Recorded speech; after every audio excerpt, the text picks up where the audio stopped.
భార్యను ముక్కలుగా నరికి కుక్కర్లో ఉడకపెట్టి ఆ ఎముకల్ని పొడి చేసి చెరువులో పడేశాడు. ఇలాంటి క్రూరమైన మృగాన్ని ఉరి తీయాలి, ఇలాంటి వారిని కొట్టి చంపాలి అంటూ టీవీ ఛానల్స్ నుంచి ప్రతి ఒక్కరు కూడా కాయిన్ కి వన్ సైడ్ మాత్రమే మాట్లాడుతున్నారు. సో ఇంత క్రూరంగా చంపడం అసలు ఎందుకు చేశాడు? అసలు ఆ రోజు ఏం జరిగింది? తప్పు భార్యదా, భర్తదా, లేదా వీళ్ళిద్దరిది కాకపోతే ఇంకెవరిది? అతని మైండ్ సెట్ బాగలేదు పోలీస్ విచారణలో. అలాగే అతని గురించి అసలు పోలీస్ విచారణలో ఏం తేలింది అనేది మాట్లాడుకొని ఆ తర్వాత అసలు తప్పు ఎవరిది అనేది కూడా మనం మాట్లాడుకుందాం. క్లియర్ గా మాట్లాడుకుందాం. వీడియో కొంచెం లెంతీగా ఉన్నా కూడా మీకు ఏ ఛానల్స్ లో చెప్పని అసలు సిసలైన నిజాలు ఈ వీడియోలో మీరు ఖచ్చితంగా చూస్తారు. కాబట్టి వీడియోని ఓపికగా మీకు టైం ఉంటేనే చూడండి, లేదంటే మళ్ళీ అయినా చూడండి, కానీ సగం సగం చూసి మాత్రం కామెంట్ చేయకండి. ఇక లేట్ చేయకుండా వీడియోలోకి వెళ్ళిపోదాం. ఒక వ్యక్తి తన భార్యను ముక్కలు ముక్కలుగా నరికి చెరువులో పడేశాడు. Rachakonda commissionerate Meerpet police station పరిధిలోని జిల్లలగూడలో చోటు చేసుకున్న ఈ ఘటన సంచలనం సృష్టిస్తుంది. ఈ భయానక ఘటన తాలూకు పోలీసులు కూడా కొన్ని వివరాలు చెప్పారు. ఇతను ప్రకాశం జిల్లా జేపీ చెరువుకు చెందిన గురుమూర్తి. ఇతను ఒక మాజీ ఆర్మీ ఉద్యోగి. ప్రెజెంట్ ఇప్పుడు డిఆర్డిఓలో అవుట్ సోర్సింగ్ సెక్యూరిటీగా విధులు నిర్వహిస్తున్నాడు. జిల్లెలగూడలోని న్యూ వెంకటేశ్వర నగర్ కాలనీలో తన భార్య వెంకట మాధవితో కలిసి తన నివాసం ఉంటున్నాడు. అతని వయసు 35 సంవత్సరాలే, ఈమె వయసు కూడా 35 సంవత్సరాలే. అయితే ఈ నెల 13వ తేదీన మాధవి మిస్సింగ్ అయినట్టు ఆమె తల్లిదండ్రులు పోలీస్ స్టేషన్ లో ఫిర్యాదు చేయడంతో ఆ ఫిర్యాదు సమయంలో తనకు ఏమీ తెలియదన్నట్లు అత్తమామలతో కలిసి ఈ మీర్పేట్ పోలీస్ స్టేషన్ కు వచ్చి మాధవి భర్త కూడా కంప్లైంట్ చేశాడు. సో అక్కడి నుంచే ఇది మొత్తం కూడా బయటకు వచ్చిందని చెప్పాలి. అయితే పోలీసులకు అనుమానం వచ్చి ఇతన్ని అరెస్ట్ చేస్తే ఆ భర్తనే తన భార్యను ముక్కలు ముక్కలుగా నరికి చంపేశాడు. ఆ తర్వాత సాక్ష్యాలు అనేది దొరకకుండా ఆ నరికిన ముక్కలను కుక్కర్లో ఉడికించాడు. ఆ తర్వాత వాటిని కొన్ని డ్రైనేజీలో పడేశాడు. ఇంకా బొక్కలు ఎముకలు ఏముంటాయో వాటిని మళ్ళీ కాల్చేసి పొడి చేసి పొడిని చెరువులో పడేశాడు అనేది ప్రాథమికంగా పోలీసులు నిర్ధారించారు. అయితే స్వయంగా ఇతనే చెప్పాడు, అవును నేను చంపేశాను అని. సో చంపేశాడు, కానీ ఇతను చంపాడు అనే విధంగా ఎక్కడా సాక్ష్యాలు దొరకకపోవడంతో ఇప్పుడు పోలీసులకు కూడా ఈ కేసు అనేది సవాల్గా మారిందని చెప్పాలి. ఇక వాళ్ళ వ్యక్తిగత సమాచారం గురించి మనం మాట్లాడుకుంటే ప్రకాశం జిల్లాకు చెందిన ఉప్పల సుబ్బమ్మ వెంకటరమణ భార్యాభర్తలు. సో వాళ్ళకి 3 బిడ్డలు. వారికి పెద్ద కూతురే ఈ వెంకట మాధవి. ఈమె 35 సంవత్సరాలు. 13 ఏళ్ల క్రితం అదే జిల్లాకు చెందిన, అంటే ప్రకాశం జిల్లాకు చెందిన గురుమూర్తికిచ్చి వీళ్ళు పెళ్లి చేశారు. సో వారికి 2 పిల్లలు కూడా ఇప్పుడు ఉన్నారు. గురుమూర్తి ఆర్మీలో జవాన్ గా పనిచేసి వాలంటరీ రిటైర్మెంట్ తీసుకున్నారు. అయితే గురుమూర్తి తన భార్యపై అనుమానంతో తరచూ వారిద్దరి మధ్య ఘర్షణలు జరిగేవి. ఈ క్రమంలోనే ఈ నెల 16వ తేదీన వారిద్దరి మధ్య పెద్ద గొడవ జరిగింది.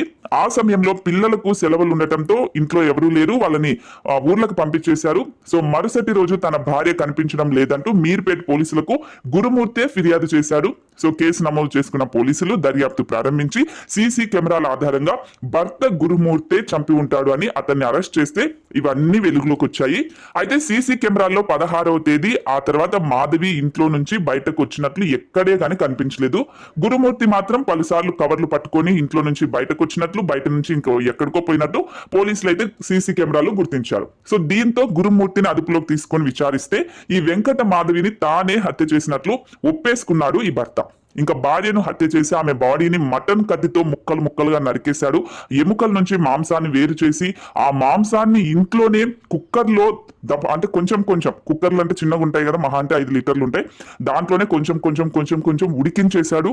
ఆ తర్వాత ఎముకల్ని కాల్చి ఆ పొడిని ఒక కవర్లోకి తీసుకొని ఆ కుక్కర్లో ఉడికించిన ముక్కలను డ్రైనేజీలో పడేసి ఎముకల బూడిదని మీర్పేట చందాన్ నగర్ చెరువు దగ్గర కలిపేశాడు. అయితే ఇదంతా పోలీస్ విచారణలో విస్తుపోయే మరో విషయం ఏంటి అంటే భార్యను చంపడానికి ముందు అతడు ఒక కుక్కను కూడా చంపి అదే విధంగా ప్రాక్టీస్ చేసినట్లయితే పోలీసులు నిర్ధారించారు. సో ఈ కేసులో పోలీసులకు ఇది కూడా ఒక పెద్ద సవాల్గా మారింది. భర్త గురుమూర్తి హంతకుడని తేల్చిన పోలీసులు అతడు నేరం చేశారని నిరూపించేందుకు సాక్ష్యాధారాలు మాత్రం ఎక్కడే కనిపించట్లేదు. ఇప్పుడు కోర్టు అయినా ఇంకొకటైనా ఏదైనా కూడా చంపేశాను నేనే అంటే ఎవరు కూడా అతన్ని తీసుకెళ్లి ఉరి వేయరు. ఖచ్చితంగా సాక్ష్యాధారాలు ఉంటే మాత్రమే అతన్ని అదుపులోకి తీసుకొని అతన్ని శిక్షించే అవకాశం ఉంటుంది. సో మన చట్టం అలాగే ఉంటుంది. నిందితుడు హత్యకు సంబంధించి ఆనవాళ్లు దొరకకుండా ఈ దారుణానికి పకడ్బందీగా ప్లాన్ చేశాడు అని పోలీసులు అయితే చెప్తున్నారు. సో పోలీసులకి చనిపోయింది వెంకట మాధవినేనా అనేది కూడా నిరూపించాల్సిన అవసరం ఖచ్చితంగా ఉంటుంది.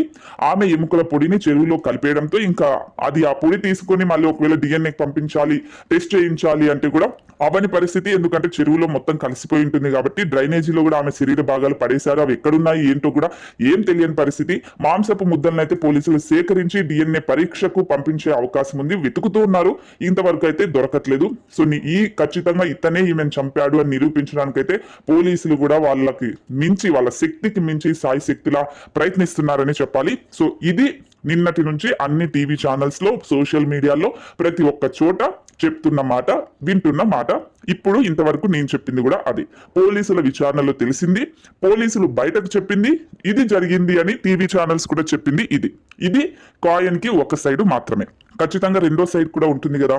ఇంత ఒక రిటైర్డ్ ఆర్మీ ఉద్యోగి అయింది, మంచి ఎడ్యుకేటెడ్ పర్సన్ అయ్యింది, ఈమెని ఇలా ఇంత దారుణంగా చంపేసి అసలు ఎప్పుడూ ఎవరు ఊహించని ఎన్నో క్రైమ్ స్టోరీస్ మనం చూసి ఉంటాం. ఇలాంటిది ఒకటి చూసి ఉండిండము, అలాంటి ఆలోచన కూడా ఎవరికి రాదు. సో ఇంత దారుణానికి అసలు ఎలా ఒడిగట్టాడు, అసలు ఎందుకు చేశాడు అనేది ఇప్పుడు మనం క్లియర్ గా మాట్లాడుకుందాం.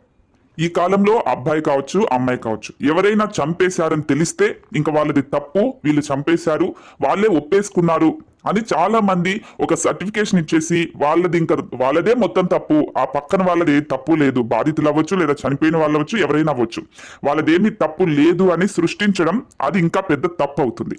సో సినిమాలు చూసి కూడా ఈ మధ్య జనం చాలా చెడిపోతున్నారు. సోషల్ మీడియాలో మనం ఏదో ఒకటి చూస్తూనే ఉన్నాం.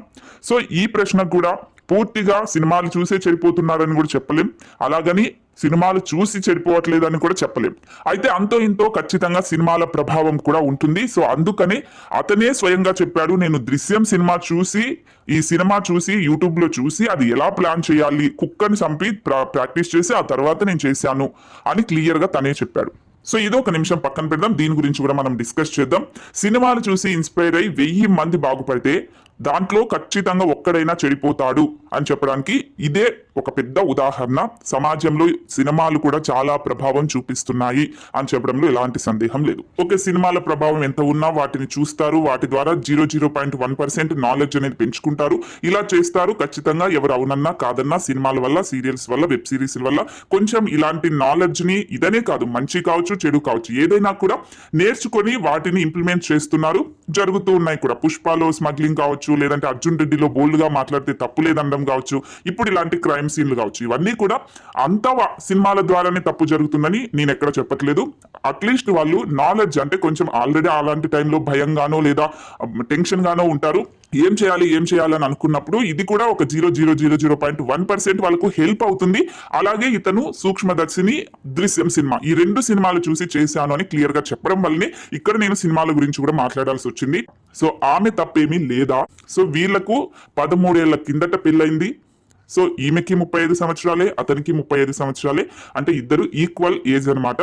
ఇతను ఎప్పుడైతే మిలిటరీలో జాబ్ వచ్చిందో, చిన్న వయసులోనే జాబ్ వచ్చింది, ఆ జాబ్ రాగానే ఈమెను పెళ్లి చేసుకున్నాడు. పెళ్లి చేసుకున్న తర్వాత ఆర్మీ జాబ్ మనకు తెలిసిందే. సో పెద్దల వాళ్ళందరూ ఇక్కడ ఉంటే వాళ్ళు ఎక్కడో వెళ్ళి దేశం కోసం సేవ చేయడానికి వెళ్తూ ఉంటారు. అలాంటి ఒక గొప్ప వృత్తి ఇతను ఎంచుకున్నాడు, వెళ్ళాడు. అక్కడికి వెళ్ళిన తర్వాత భార్య ఇక్కడ ఉండటం వల్ల ఆమె ఫోన్లు తరచు ఎవరో ఒకరితో మాట్లాడుతూ ఉండేది, ఎవరెవరిని కలుస్తూ ఉండేది. సో ఇతను ఫోన్ చేసినప్పుడు మాట్లాడకుండా ఉండేది. సో దాని వల్లనే అతనికి అనుమానం అనేది ఇంకా పెనుభూతం లాగా మారిపోయింది. సో అప్పటి నుంచే గొడవలు జరుగుతూ ఉండేది. సో ఎప్పుడైతే మళ్ళీ వస్తాడో అప్పుడు వచ్చిన తర్వాత ఆమె దానికి సంబంధించిన ఆధారాలు లేకుండా తీసేయడము, లేదంటే ఎవరైతే మాట్లాడుతున్నారో వాళ్ళతో ముందే చెప్పేసేయడం, ఇలా చేయడం వల్ల కొన్ని రోజులు సర్దుమణిగింది. సో ఇద్దరు కలిసి ఉన్నారు, పిల్లలు పుట్టారు, అన్ని జరిగాయి. ఆ తర్వాత ఇతను మళ్ళీ వెళ్ళిపోయిన తర్వాత 2-3 నెలలు వీళ్ళ గ్యాప్ ఉంటుంది, వస్తారు ఇంటికి. ఆ 2-3 నెలలు మాత్రం ఇలాంటివి ఉండేవి కాదు. ఇతను మళ్ళీ ఎప్పుడైతే ఆ జాబ్కి వెళ్ళిపోతాడో ఆ టైంలో ఈమె మళ్ళీ యథావిధంగా ఇలాంటి పనులే చేసేది. సో ఇంట్లో అత్తమామలు చెప్పినా వినేది కాదు, ఇంట్లో పెద్దవాళ్ళు చెప్పినా వినేది కాదు అనేది ఇతనికి సంబంధించిన వాళ్ళు చెప్తున్న మాట. సో ఇది బయటకు రావట్లేదు, ఎందుకంటే ఒక అమ్మాయి చనిపోయింది కాబట్టి, అందులోని ఇంత క్రూరంగా చనిపోయింది కాబట్టి ఇది బయటకు వస్తే కేసు అనేది మళ్ళీ రివర్స్ ఎలాగో వెళ్ళిపోతుంది. అందుకనే వీటిని ఎవరు కూడా బయటకు చెప్పట్లేదు. కానీ తప్పకుండా ఆమె తప్పు కూడా ఉంది. అలా గొడవలు అయ్యాయి వీళ్ళ మధ్య, సర్దుమణి గారు ఇంకా ఈమె మారట్లేదని తెలిసి అతను ఏకంగా జాబ్నే మానేసి ఈమె దగ్గర ఉండడానికి వచ్చేసాడు. సో ఇలా అతను రిటైర్మెంట్ తీసేసుకొని ఈమె దగ్గరకు వచ్చాడు. వచ్చిన తర్వాత కూడా ఈమె మారకపోవడంతో ఇంకా ఏం చేయలేని పరిస్థితిలో తరచూ గొడవలయ్యే వీళ్ళ మధ్య. దీంట్లో నేను మెయిన్ గా చెప్తుంది ఖచ్చితంగా ఆమె తప్పు కూడా ఉంది. అతను ఒక ఆర్మీ ఉద్యోగానికి వెళ్ళినప్పుడు అతన్ని నమ్ముకొని ఉండాల్సిన ఆమె కొంచెం తప్పుదారిలో వెళ్లాల్సి వచ్చింది. దాని వల్లనే అతనికి అనుమానం పెనుభూతంగా మారిపోయింది. అది చెప్పి చెప్పి చెప్పి విసిగిపోయి ఆ గొడవలు జరిగిన క్రమంలో ఆ గొడవల్లో ఆమెను తోసేయడంతో ఆమె కింద పడి చనిపోవడంతో, చనిపోయిన తర్వాత సాక్ష్యాలు లేకుండా చేసేయాలి అనే ఉద్దేశంతో ఇతను ఈమెను ఇంత క్రూరంగా వన్స్ చనిపోయిన తర్వాతనే ఈమెను ముక్కలు ముక్కలుగా నరికేసి కుక్కర్లో ఉడకపెట్టి ఆ తర్వాత ఎవరైతే సోకాల్ ఛానల్స్ అని చెప్తూ ఉన్నాయో అవన్నీ కూడా చేశాడు, చెరువులో పడేశాడు, సాక్ష్యాలు లేకుండా చేసేసాడు. సో ఇది మెయిన్ జరిగింది. ఇప్పుడు ఆ పిల్లలు ఇద్దరు కూడా ఊర్లో ఉన్నారు. వాళ్ళు సంక్రాంతి సెలవులకు అని చెప్పి ఊర్లకు వెళ్ళిపోయారు. వీళ్ళిద్దరూ ఉన్నారు. అన్యోన్యంగా ఉన్న టైంలో ఏదో మనస్పర్ధలు మళ్ళీ వచ్చాయి, గొడవ పడుకున్నారు. ఆ గొడవల్లో ఆమె చనిపోయిన తర్వాత ఇదంతా చేశాడు. చనిపోయిన తర్వాత ఎలా బయటకు రావాలి, ఈ కేసు నుంచి నేను ఎలా తప్పించుకోవాలి అనే ఉద్దేశంతోనే సినిమాల్లో యూట్యూబ్లు ఇవన్నీ చూసి ఈ సాక్ష్యాలు లేకుండా చేసేసాడు. ఇప్పుడు పాపం ఎవరిదైనా తప్పే, పాపం పండితే ఖచ్చితంగా ఒకప్పుడైతే ఎలాగో ఉండేది, కానీ ఇప్పుడు మాత్రం ఈ జన్మలోనే కర్మ అనేది అనుభవిస్తూ ఉన్నారు. స్వయంగా ఇతనే ఒప్పుకున్నాడు కాబట్టి ఆ సాక్ష్యాలన్నీ సేకరిస్తే ఇతన్ని జైల్లో వేస్తారు. చాలా మంది అమ్మాయిలు తప్పు చేసినా ఒప్పు చేసినా ఇంకా బయటకు వచ్చి చెప్పేగానే వాళ్ళే నీతిమంతులు, వాళ్ళే కరెక్ట్ అనే విధంగా చాలా మంది మాట్లాడుతూ ఉంటారు. ఆమె తప్పు కూడా ఉంది, ఆమె చనిపోయింది, ఓకే, ఆమెకి ఆత్మ శాంతించాలని కోరుకుందాం. టీవీ ఛానల్స్ కూడా కాయిన్ కి ఒక సైడ్ మాత్రమే చూపించి ఆ పక్క వాళ్ళదే తప్పని చూపిస్తే సమాజం మొత్తం ఇలాగే మళ్ళీ మారిపోయే అవకాశం ఉంటుంది. కాబట్టి కాయిన్ కి రెండు సైడ్లకు కూడా ఖచ్చితంగా మీరు చూపించాల్సిన అవసరం ఉంటుంది.